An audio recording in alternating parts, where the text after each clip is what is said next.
Hello, I'm Jenny, and today we are going to introduce you to the Canonesses Regular of the Holy Sepulchre through their amazing rare book collection here at Palace Green Library. The Canonesses are part of an all-female Catholic religious order that has its roots in the Crusades. However, it's in 1642 that two English young women called Frances Carey and Susan Hawley start the English branch of the order. They do this in exile. At this time, Catholicism was not freely practiced in England, so they chose their base in Liège in what we now call modern-day Belgium. Throughout the years, they have amassed a collection of nearly 650 books, most around the topic of religion and education, as these canonesses have dedicated a lot of their time to teaching other young women. In 2018, the canonesses handed over their collection to Durham University. This must have been a monumental decision. These women have gone to extraordinary lengths to protect their book collection over the years, and nowhere is that clearer in this first manuscript that I want to show you. In front of us, we have a handwritten account of an amazing escape these canonesses made in 1794. At the time, in Liège, the French are in control and have been for some time. However, around this point, the British become involved in the Revolutionary Wars. And these nuns feel that they are no longer safe in Liège and have to escape. The account in front of you is frankly extraordinary. This account details how the canonesses designed and had made 800 boxes to try and get their possessions and their book collection out of Liège. Through extraordinary planning and forethought, they manage it, losing only one box along the way. This is one account of several of this story, which is extremely important to the canonesses. This story shows themes for me of responsibility, of sacrifice, of the lengths these women will go to care for these books. Other local orders were simply not as prepared. So here we have an example from the text which shows the detail that this account goes into. So here it says, and the persons who had been the chief cause of these disturbances went out at one end of the town, whilst the imperial troops entered at the other. So here you have an example that you can really feel the suspense of the situation. The 2 pages in front of you really make the point that even when the canonesses make it to England, they aren't necessarily safe. These women have to plan logistically in order to go from a place of residence to a place of residence, often relying on the charity of wealthy Catholics at the time. Once back in England, the care of these books did not stop, and that's something that we're going to look at through the next book we're going to look at. The first thing I want you to see about this book is the sumptuous cover. Now, some of the colouring has gone over time, but you can see some of the gilding, which is all over this cover.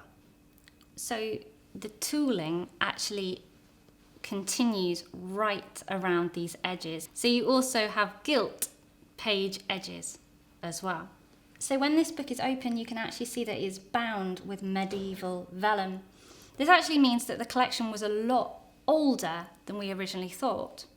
So we're now having a look at the title page, which you can see is an incredibly elaborate engraving. Another interesting thing about this book is we think it's actually been rebound by the canonesses. It's bound very, very tight, which makes opening this a bit of a challenge. So here on these pages, as well as the text, you can actually see one of the bookmarks that has been used. Here we have a piece of red ribbon being used to mark out a page. However, this back, rather unassuming paste down is my favourite part of this book. Here you can see an inscription which roughly translated from the French means, "It's been a rough day." The care of these books and this binding is going to be a bit of a theme. So the next book we're going to show you has actually been repaired in an extraordinary way. So what you can see on this cover here is vellum has been used to cover the book, but the most interesting part is actually found on this spine. Over time it's been repaired, and we can tell what it's been repaired with through these 3 decorative lines. It's actually been repaired with a pair of gloves. So on the spine here we have kid leather, which brings a whole new meaning to treating a book with kid gloves. So in these pages here, you can see the double cross of the Canonesses. This inscription here actually shows not only are they caring for these books, but they're recording what they have. So here we have a title page, but very interestingly, we have an inscription here which says Henry Moore. This shows us this book doesn't just belong to the Canonesses' history, it can actually take us to other people's history before that as well. Continuing the theme of ownership, I want to show you this next book. Another book, another inscription. So this one here, we have the original owner's name written in pencil, and then slightly more clearly we have Mary Baptist, her book with leave. What this suggests to us is that there are actually a hierarchy of how these women are using these books. It suggests that it's quite complex as well. Different women have different permission to use different books. Some are allowed to own them. We have other inscriptions which are suggesting that these books are lent to them, they've borrowed them. The last book I'm going to show you today looks not only how these women cared for these books, but actually how they used them. Before we look inside this book, I want to show you a really interesting aspect of the outside. So you can probably just see that the cover and the spine are made from two different materials. This spine appears to be made out of fabric, whereas this cover seems to be calf leather. This is probably because calf leather is much stronger, which shows that this book has been used.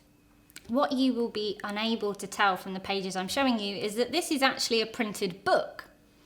But very interestingly, the last part of the book is missing and has been handwritten in. The other really interesting thing is this table here. This book has been used on a religious retreat. What you have, it appears to be, is book chapters and themes, which these women used on this retreat.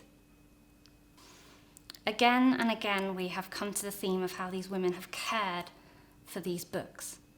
We find a female history that is bound both figuratively and literally in books. And caring for them is now our professional responsibility.